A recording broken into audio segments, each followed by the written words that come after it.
Assalamualaikum warahmatullahi wabarakatuh, pemirsa Banten TV dimanapun Anda berada. Senang sekali tentunya pada kesempatan kali ini saya Riki Rosadi dapat menyapa Anda kembali. Tentunya di sini kita akan berdialog bersama dengan narasumber yang luar biasa juga, Pak Barhum AS. Assalamualaikum Bapak. Waalaikumsalam warahmatullahi Apa kabar Bapak? Makasih Ki, baik, alhamdulillah. Ya, alhamdulillah di tahun ini, tahun 2024, Bapak juga sudah kembali terpilih begitu Pak ya? Ya, amin. Menjadi pimpinan DPRD, jadi wakil ketua DPRD Provinsi Banten. Ya, amin. Bagaimana Pak perasaannya Pak? Ya, perasaannya ya terharu saja. Jadi ini amanat yang cukup berat dibebankan oleh partai yang harus saya pertanggungjawabkan. Insya Allah amanah ini akan saya jalankan sebaik-baiknya kerangka untuk bisa mensejahterakan masyarakat Provinsi Banten. Baik Pak Barhum dan juga pemirsa, pada kesempatan kali ini kita akan coba membahas terkait dengan HUT Banten ke-24 yang mana tentunya perjalanan menjadi sebuah provinsi dari tahun 2000 Pak Barhum sampai dengan sekarang di tahun 2024 tidak mudah untuk Banten berdiri sendiri di tahun 2000 memisahkan diri dari Jawa Barat. Tapi menurut pandangan dari Pak Barhum sendiri melihat perjalanan Provinsi Banten selama 24 tahun begitu Pak, ini seperti apa Pak? Ya, saya mengingat bahwa perjalanan Banten yang ke-24 tahun ini ya cukup berat ya. Dan alhamdulillah ini bisa tertanggulangi ya.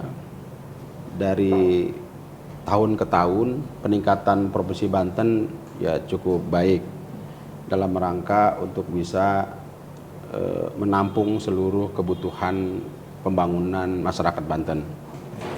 Jadi yang mungkin awal ya lahirnya Banten ini dari induknya Provinsi Jawa Barat, yaitu mungkin kita masih terseok-seok ya. Banyak sekali kebutuhan-kebutuhan pembangunan, terutama ya sumber daya ya, para aparatur pemerintah, dan kedua infrastrukturnya ya, belum lagi kita mengarah kepada pelayanan dasar. Mungkin perjalanan itu telah dilalui ya, alhamdulillah ya, sampai saat sekarang ini ya, kita Banten ini sudah dianggap mandiri ya, bisa menanggulangi seluruh kebutuhan pembangunan masyarakat Banten. Baik, Pak Barhum juga sudah lama melintang di dunia politik, begitu kan, di Provinsi Banten ataupun juga di Kabupaten Tangerang gitu.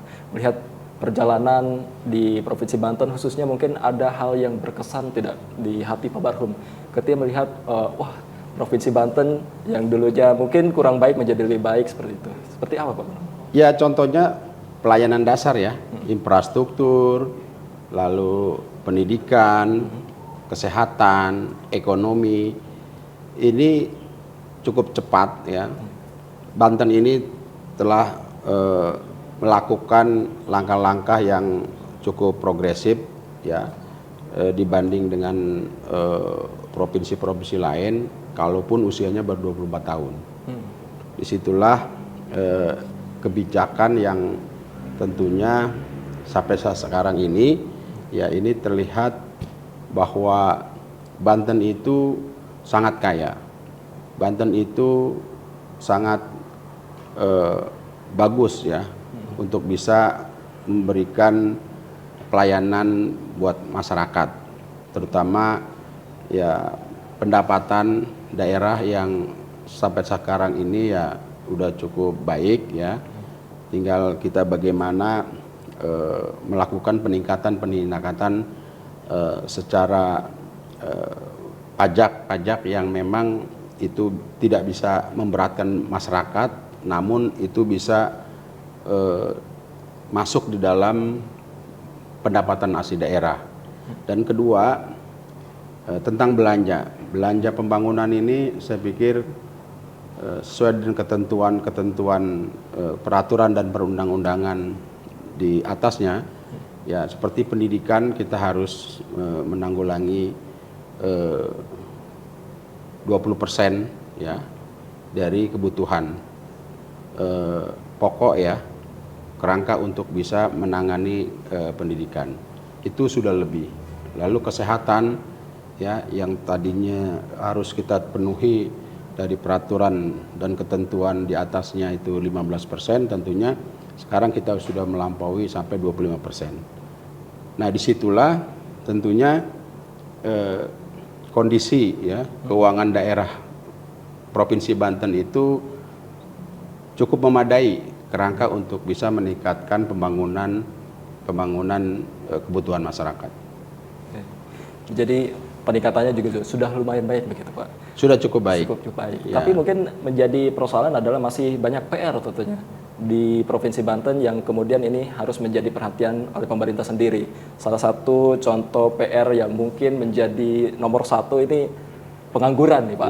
Ya karena kan Provinsi Banten kita ketahui bersama menjadi peringkat pertama, menjadi peringkat teratas lah dalam hal pengangguran. Tentu ini bukan sebuah prestasi yang baik selama Banten 24 tahun berdiri. Nah, tanggapan Bapak terkait dengan hal ini bagaimana Pak? Ya, itu yang salah satunya yang masih perlu kita tingkatkan.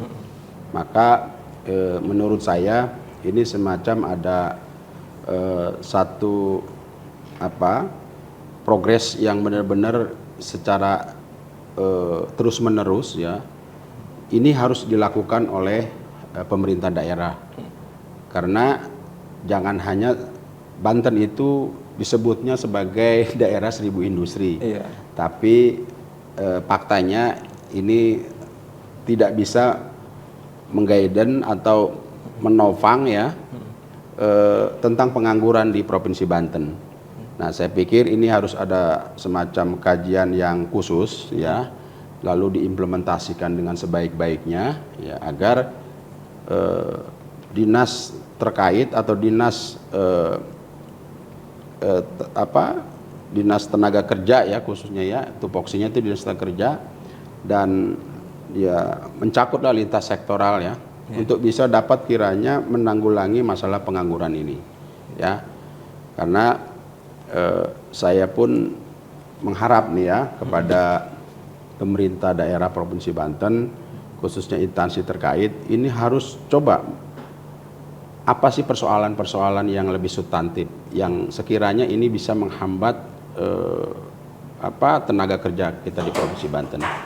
Apakah banyaknya urban ya, lalu warga Banten sendiri yang punya KTP, kartu tanda penduduk itu yang dipersulit, atau memang tidak akses atau tidak ada semacam wadah untuk bisa memfasilitasi warga Banten untuk bisa bekerja. Karena indikator di dalam ekonomi salah satunya adalah ya masalah ketenaga kerjaan. Nah, tenaga kerja ini tentunya akan lebih baik, lebih banyak ya bisa diserap di perusahaan industri kita ya, dari industri apa saja, lalu ditambah lagi dengan UMKM kita yang ada yang bisa memperdayakan perekonomian masyarakat Banten. Saya pikir itu Ki. Iya. Tadi kalau melihat sebuah tagline kota 1000 industri, tentu menjadi sebuah ironi gak sih Pak kalau misalkan kita ngelihat kota 1000 industri, Provinsi Banten banyak sekali industri tapi banyak juga penganggurannya. Itu kan jadi kayak berbanding terbalik begitu. Nah, melihat hal ini, hal konkret yang mungkin sudah dilakukan dari DPRD sendiri di Provinsi Banten itu dalam menghadapi hal-hal seperti ini bagaimana gitu Pak? Ya, kita harus punya kajian semacam roadmap ya, perencanaan yang memang benar-benar harus terlihat jelas ya, apa sih yang sebenarnya. Maksud saya ini pemerintah daerah, instansi terkait ini yang harus bisa mengkaji ya. Jadi jangan hanya punya data sendiri, tapi data dari yang lain yaitu berbeda ya. Dari data internal dianggap tidak kurangnya pengangguran, lalu ini banyaknya pengangguran. Nah, saya pikir ini harus ada semacam kajian khusus dari instansi terkait untuk bisa dapat kiranya melihat apa sih kendalanya yang bisa mengakibatkan pengangguran di Provinsi Banten itu tertinggi. Sementara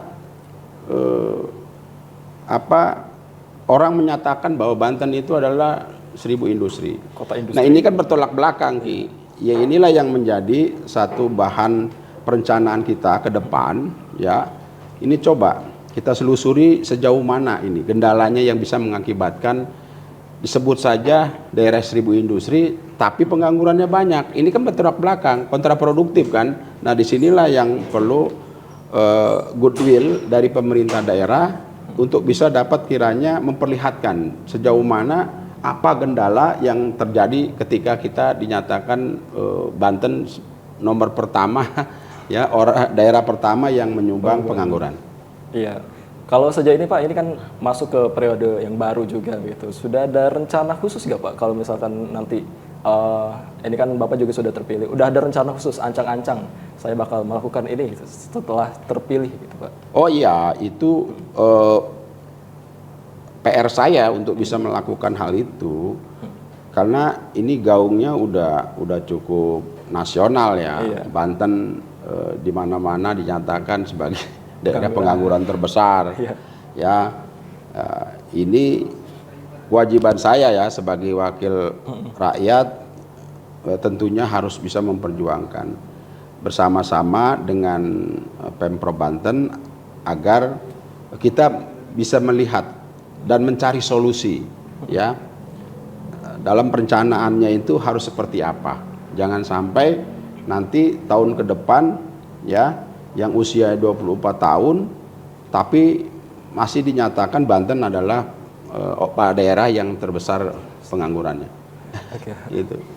Kalau sejauh ini Pak, untuk kolaborasi dengan swasta dan sebagainya, ini kan menjadi salah satu alternatif juga buat untuk para pengangguran ini bisa ditekan begitu. Ini seperti apa tuh Pak?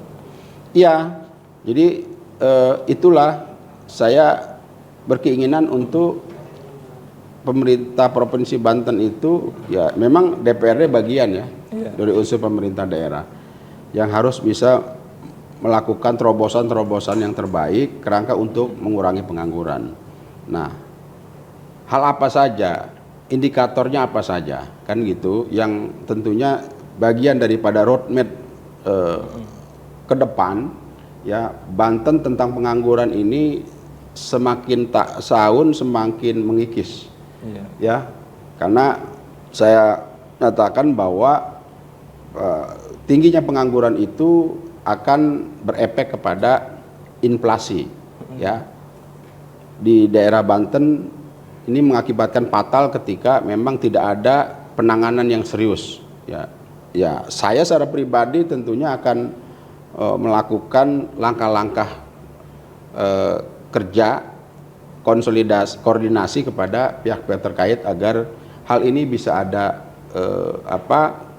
semacam perencanaan yang memang harus segera dilakukan oleh pemerintah daerah Provinsi Banten.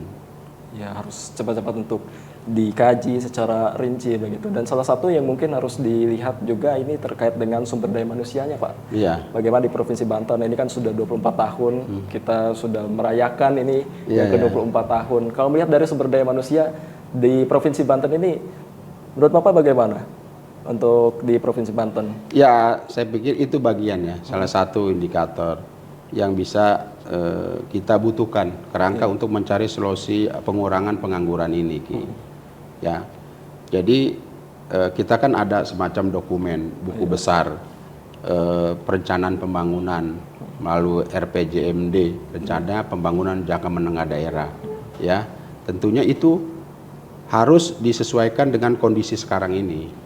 Nah, di RPJMD itulah nanti kita tuangkan di pemerintahan pemimpin baru ya di Provinsi Banten itu kita minta agar untuk mengikis pengangguran ini atau untuk mengurangi pengangguran ini itu menjadi skala prioritas. Itu harapan saya ya. Apa ininya instrumen yang akan kita lakukan ya, apakah kita harus kerjasama dengan pengusaha swasta ya, penguasa BUMN, pengusaha BUMD ya, dan UMK dan sebagainya itu masuk dalam kerangka untuk bisa menopang mengurangi pengangguran. Nah, tentunya kan kita punya buku besar di rencana jangka panjang daerah ya 2005 ya. Nah, itu orientasinya sejauh mana kita di 2045 esok itu benar-benar sudah selesai ya hal-hal pelayanan dasar pembangunan Provinsi Banten. Jadi tentang pengangguran itu sudah tidak ada lagi kan gitu ya. Tentang pendidikan sudah memadai. Lalu kesehatan juga sudah memadai, infrastruktur sudah memadai. Nah, hal-hal itu tentunya harus termaktub di dalam buku perencanaan ya jangka menengah dan jangka panjang daerah. Oke, berarti memang sudah direncanakan nanti di RPJPD sampai dengan tahun 2045 nanti begitu Pak ya? Iya. Oke, baik. Seperti itu. Nah, kalau misalkan lihat PR, ini tentunya masih banyak nih Pak PR-nya. Salah satunya tadi pengangguran sudah dibahas. Nah, jadi poin kedua nih, PR selanjutnya. Jadi kita bakal review PR-PR Provinsi Banten kayak di HUT 24 ini. Salah satunya itu ada juga tentang pendidikan nih Pak. Angka tingkat putus sekolah di Banten juga ini masih cukup tinggi, apalagi di wilayah selatan, di Pandeglang dan juga di Lebak ini masih cukup tinggi nih Pak. Bagaimana Pak tanggapannya? Ya, tentunya saya mengharap ya keinginan pemimpin daerah esok yang baru ini harus bisa mencanangkan ya program pemerataan terkait dengan pendidikan. Nah, kalau pendidikan itu kultur kita itu kan berbeda-beda ya antara Tangerang Selatan, Tangerang Barat ya. Kabupaten. Iya. Nah, ya artinya di wilayah Tangerang Raya itu kan lebih mapan ya konteks pelayanan pendidikannya. Nah, justru ke selatan ini, nah ini ada semacam rencana prioritas kerangka untuk lebih menyeimbangi ya pendidikan di Provinsi Banten ya. Dan perlu jadi catatan bahwa kalau Banten Selatan di sini memang kulturnya itu lebih kepada pendidikan religinya ya, informal ya, keagamaannya. Saya pikir keagamaan itu pun kalau ditingkatkan jadi satu pendidikan yang modern ya, diformulasikan sebagai pendidikan agama yang modern, saya pikir itu juga bagus. Cuman persoalannya sekarang penyeimbangnya adalah belum adanya kontribusi yang besar ya tentang pendidikan Banten yang merata ini. Saya pikir kita perlu support juga ya dari mulai perencanaan sampai anggaran ya untuk bisa meningkatkan sumber daya ya terkait pendidikan di Provinsi Banten. Tapi kalau sejauh ini Pak kalau Bapak melihat di lapangan gitu begitu di masyarakat itu seperti apa Pak untuk pendidikan di Banten sendiri? Ya memang masih jauh lebih terfasilitasi ya, memang kita akui karena dalam pendidikan itu kan sangat membutuhkan anggaran yang besar. Sementara kita sudah menentukan kebijakan tentang sekolah gratis ya. Nah, saya pikir ini harusnya dimanfaatkan. Tapi untuk bisa memenuhi seluruh fasilitas pendidikan gratis ini kan cukup besar. Contoh begini, ya kita kekurangannya sarana ruang kelas baru atau sekolah baru. Ya itu kalau kita buat sekolah baru, ya dengan padatnya seperti di Tangerang Raya sana kan. Di Tangerang Selatan, Kota Tangerang, dan Kabupaten Tangerang itu kan padat penduduknya dan kualitas sumber dayanya juga sudah mumpuni. Nah, artinya memang tidak sesuai antara pengeluaran sekolah menengah pertama SMP dan sarana kuantitas dari gedung kita itu. Nah, itu kan membutuhkan satu sarana ruang kelas yang memadai ya. Kerangka untuk bisa menampung siswa yang dari SM menengah pertama ya belum ya ke SMP negeri, ke SMA dan SMK negeri. Itu belum dihitung swasta. Ya. Itu sangat besar volumenya dengan kapasitas keterbatasan ruang kelas kita, maka kita harus buat gedung baru. Nah, gedung baru itu nggak sedikit makan anggaran. Belum kita dari pembebasan lahannya, belum lagi fisik, pembangunan fisiknya, belum lagi kita sumber daya gurunya, ya. Banyak hal yang tentunya ini membutuhkan kebutuhan sarana dan prasarana pendidikan di kita. Ya memang belum saya akui belum begitu memenuhi standar kecukupan untuk bisa menampung sarana dan prasarana pendidikan di Provinsi Banten. Jadi kalau kita melihat keadaan sekarang, mungkin kesenjangan juga jadi menjadi problematik sendiri. Tadi kita lihat kalau di Tangerang seperti apa, terus kalau melihat di wilayah selatan, di Banten Selatan, Pandeglang, Lebak seperti apa. Jadi ada terlihat sekali condong begitu Pak untuk kesenjangannya. Nah, dalam hal ini bagaimana nih Pak untuk kemudian mengatasi kesenjangan tersebut? Ya, kesenjangan itu harus dilakukan oleh pemerintah daerah. Pemerintah daerah harus hadir dan punya tanggung jawab di situ. Cuman persoalan kulturnya contoh begini, di Pandeglang itu atau di mana, di daerah selatan sini ya, itu pendidikan sekolah negeri banyak yang nggak antusias masuk ke situ.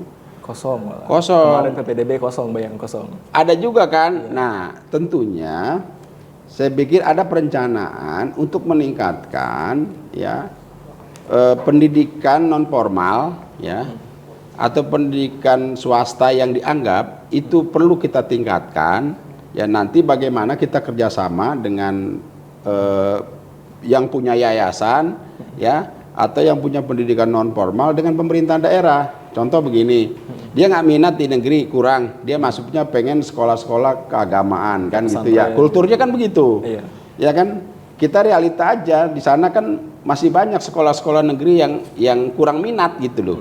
Nah, hal ini kan perlu ada kajian yang matang. Seperti apa langkah-langkah kebijakan dari pemerintah daerah? Apakah kita perlu support BOS untuk pesantren ya, untuk sekolah swasta dan sebagainya agar yang minat ya masyarakat atau murid yang berkeinginan untuk meningkatkan pendidikannya di sekolah swasta yang berbasis kepada keagamaan, saya pikir itu bisa difasilitasi oleh pemerintah daerah dengan memberikan bantuan sekolah ya dari pemerintah daerah, kan bisa saja. Yang penting kualitas dan kuantitas dari sarana dan prasarana di swasta dan non pendidikan itu, non formal itu, saya pikir itu bisa terfasilitasi. Itu yang terpenting, difasilitasi dulu. Kan gitu. Oh, kan beda-beda kulturnya. Kalau di sana di wilayah Tangerang Raya mungkin minatnya kurang keagamannya. Kalaupun ada itu sekolah swasta yang mungkin masyarakat ekonomi menengah ke bawah nggak terjangkau dan begitu. Nah, di situ tentunya ada sekolah negeri yang gratis. Nah, di selatan tentunya ya minatnya kurang untuk sekolah negeri. Minatnya ke informal ya. Pondok pesantren ya.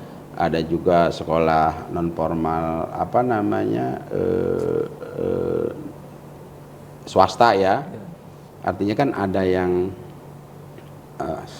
salafiyah ya, pendidikan itu ya, kan ada juga yang modern kan gitu. Nah, di sini tentunya harus ada kajian yang matang dari pemerintah daerah apa yang kita harus berikan, dan itu kewajiban pemerintah daerah hadir di situ untuk menangani persoalan kesenjangan itu. Bukan kesenjangan sih sebenarnya minat kan susah juga ya. Kita sajikan sekolah banyak pun kalau nggak minat ya, karena ya peran pemerintah itu bukan menyediakan sekolah aja itu juga gurunya juga susah gitu. Sementara kita nggak bisa ngangkat honor daerah tuh nggak bisa. Mau nggak mau kan itu harus dari pendapatan sekolah, kalaupun dia ingin menambahkan sumber daya gurunya kan gitu ya. Cukup complicated sebenarnya kalau kita bicara pendidikan yang ingin lebih sempurna ya, lebih baik, itu saya pikir banyak faktor ya yang kita harus tanggulangi oleh pemerintah daerah. Tapi untuk saat ini Pak, memasuki periode baru juga mungkin ada strategi khusus mungkin dari Bapak nih soal pendidikan di Banten. Ada yang ingin dilakukan atau mungkin selama melihat Banten 24 tahun berdiri begitu. Ini gregetan gitu. Ini harusnya nggak seperti ini loh gitu. Harus dirubah. Apa yang mesti dirubah gitu? Ya itu salah satunya harus ada semacam apa ya, kajian khusus ya, apa sih yang sebenarnya menjadi problem gitu. Ya problem ya, persoalan gitu ya, yang bisa agar meningkatkan pendidikan di Provinsi Banten. Kalau menurut saya, jadi ini ada semacam regulasi, ketentuan. Ini persoalan guru aja, sumber daya guru itu sulit kita untuk menanggulanginya. Contoh begini, ya, ada suatu sekolah yang padat minatnya, ya, sampai-sampai ketika PPDB itu tidak tertampung. Ya, kita untuk menyusun standar nasional pendidikan yang lebih baik, satu rumbel, ya, ruang rumbelnya satu rumbel itu 38, 30, 20, 36 sampai 38, ya. Itu sulit. Karena apa? Karena minatnya begitu besar ke sekolah tersebut. Kan gitu. Nah, persoalan bukan hanya sebatas kursi mejanya yang ketika ada penambahan, tapi juga gurunya, ya. Nah, ada regulasi yang tentunya ini harus berani bagaimana agar sekolah dipermudah untuk bisa mengangkat guru, ya. Apalagi kalau guru-guru yang dianggap masuk di dalam bidang pelajarannya, ya. Itu mungkin akan lebih mudah sekolah untuk bisa menanggulangi ketika PPDB ini kalau kelas kita bisa atur. Tapi kalau guru kan kalau udah nggak ada sulit kita. Masa orang satu guru bisa ngajar sehari bisa 24 jam sampai 20 jam, kan nggak mungkin, kan gitu. Maka dari itu ini perlu ada semacam pola penanganan yang benar-benar komprehensif, ya, dari semua pihak, dari semua unsur yang mungkin nanti akan kita bisa lakukan kebijakan tentang peningkatan pendidikan di Provinsi Banten. Tadi terkait dengan tenaga pendidik juga yang juga menjadi tantangan sendiri, masih kurang begitu Pak. Dan ini yang menjadi juga viral di media sosial tuh terkait dengan tenaga pendidik, ini gajinya bercanda, kerjanya serius. Jadi kan menjadi soal juga nih Pak. Jadi mungkin itu yang mengakibatkan jadi malas gitu untuk menjadi tenaga pendidik. Nah, menanggapi hal-hal seperti ini gitu Pak, bagaimana Pak? Ada keluhan langsung nggak sih Pak dari para guru, khususnya juga para guru honorer gitu yang langsung ngadu ke Bapak gitu? Ya banyak lah. Ya, ada guru honorer, Pak, kapan saya diangkat P3K? Karena saya sudah berkiprah hampir 5-10 tahun, ada kan, sampai 15 tahun. Lalu Pak, ini gimana masalah honor kami, kan gitu. Karena persoalannya kan kalau sekarang saya bilang itu tidak ada lagi honor daerah, nggak boleh pengangkatan honor sekolah, nggak boleh, kecuali ada kebijakan khusus dari kepala dinas pendidikan, ya, bahwa silakan, ya, mengangkat, ya, namun honornya itu dari sekolah, kan gitu, ya. Ya, kalau bos berapa sih, kan gitu, ya. Kan ngeluhnya begitu. Masa orang digaji sama bos aja kerja udah 2-3 tahun, ya, jadi pengajar, di guru pengajar, lalu ya honornya cuma segitu. Mau nggak mau kan sekolah harus punya diskresi, ya, untuk bisa memberikan tambahan honor, kan gitu, selain bos. Dari mana uangnya? Ya tentunya itu masing-masing kebijakan sekolah, ya, untuk bisa bagaimana dia mengadakan para guru yang mencukupi, ya, sebagai tenaga pengajar pada siswa yang sekolah itu sendiri. Itu. Ini udah 2 PR nih pemirsa. Jadi kita sudah bahas terkait dengan pengangguran dan juga pendidikan ini Pak. Angka putus sekolah yang juga tadi kulturnya berbeda gitu. Dan dari 2 PR besar yang menjadi sorotan utama mungkin untuk para pemirsa Banten TV di rumah, tentu yang harus diimplementasikan dan juga para warga agar bisa ikut serta begitu untuk mengatasi permasalahan pengangguran dan juga pendidikan ini. Menurut Bapak seperti apa Pak? Masyarakat harus bergerak seperti apa gitu untuk bisa ikut serta aktif menanggulangi ataupun menekan angka pengangguran, menekan angka putus sekolah? Ya, saya pikir itu kan udah kewajiban masyarakat, ya. sebagai kontrol sosial yang dilakukan semua unsur masyarakat kan. Jadi hadirnya pemerintah daerah itu kan sebagai pelaksana ya kan, yang tentunya yang lebih besar itu bagaimana kontrol masyarakat itu bisa bermanfaat ya. Semua program pembangunan yang ada di Provinsi Banten. Jadi harapan untuk mengikis pengangguran ya, ini peran aktif masyarakat juga harus bisa ya memberikan masukan-masukan kepada pemerintah daerah, apakah melalui DPRD, apakah melalui dinas terkait ya. Ini banyak hal ya, banyak lorong yang harus disampaikan. Nah, di lapangan tentunya masyarakat pun harus bisa mengedukasi ya. Jadi jangan lagi terpaku oleh pemerintah daerah, mengedukasi. Contoh begini ya, putus sekolah itu, contoh begini. Jadi ada warga yang tidak masuk di SMA negeri ya, atau di SMK negeri kan gitu, karena terbatasnya kondisi sekolah yang ada kan gitu, dengan kapasitas seandainya hanya 8 sampai 10 ruang belajar. Nah, tentunya masyarakat juga harus bisa mengadvokasi. Contoh, ya orang ini ekonominya lemah. Ya dia bisa membantu ya bagaimana agar masyarakat atau siswa itu bisa sekolah. Kan gitu. Oh, saya sampaikan deh ke DPRD agar ini anak jangan sampai putus sekolah. Ya. Oh, saya bantu deh melalui CSR-nya perusahaan-perusahaan, kami titip Pak, ini orang siswa orang nggak mampu. Banyak hal lah ya yang bisa bagaimana masyarakat itu bisa mengedukasi dan mengadvokasi masyarakat yang memang tidak harus, minimal dia tidak putus sekolah di sekolah menengah atas atau sekolah menengah kejuruan. Ya apalagi sampai SMP dia udah putus sekolah, SD sekolah. Saya pikir itu jangan sampai terjadi di Provinsi Banten. Baik, soal pendidikan dan juga pengangguran. Ini kalau misalkan kita kaitkan jadi pendidikan vokasi begitu. Pendidikan vokasi seberapa penting untuk menurut Bapak untuk menekan pengangguran di Banten seperti itu? Ya biasanya kan semakin terfasilitasi pendidikan, ya semakin cerdas masyarakat Banten dan semakin mampu ya untuk bisa mandiri, kerangka untuk bisa mendapatkan penghasilan kan gitu ya. Untuk bisa mendapat penghasilan itu kan harus tidak menjadi buruh, tidak harus kerja ya kan.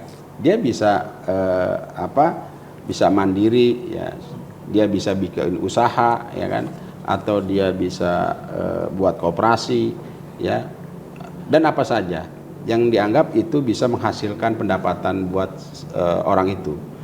Nah, disinilah tentunya perlu ada semacam kemandirian di dalam proses mendapat penghasilan. Karena pemerintah pun kalau memang ada semacam wadah yang bisa merangkul atau menjadikan masyarakat pengangguran ya untuk bekerja seperti koperasi ya, UMKM, kan itu bisa ya merangkul dari satu wadah, bisa merangkul banyak orang ya untuk usaha, untuk menjadi tenaga kerja ya di dalam wadah itu.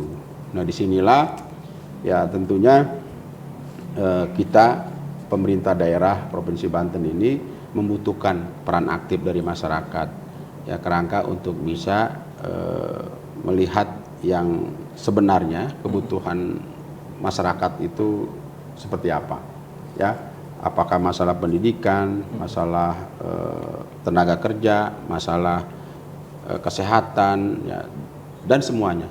Artinya disitulah kita hadir ya ketika memang ada penyampaian dari masyarakat sekiranya membutuhkan untuk bisa mengadvokasi masyarakat yang membutuhkan. Ya, baik. Ini tak terasa pemirsa kita sudah berbincang, terkait dengan HUT Banten dan juga bagaimana PR-PR-nya gitu.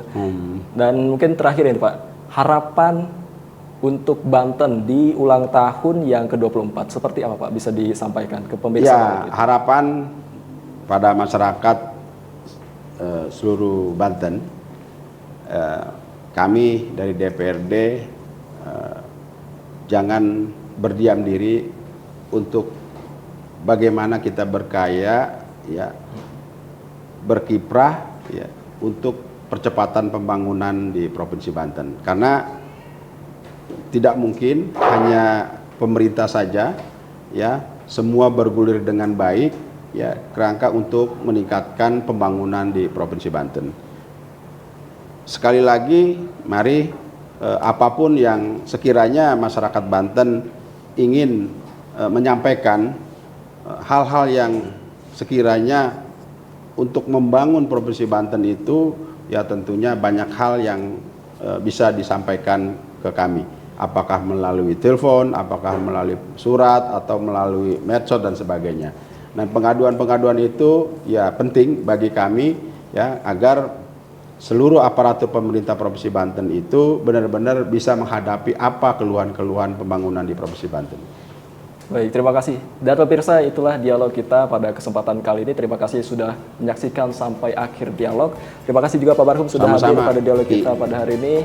Dan pemirsa, akhir kata saya Riki Rosadi dan kru yang bertugas pamit undur diri. Wassalamualaikum warahmatullahi wabarakatuh. Waalaikumsalam warahmatullahi wabarakatuh.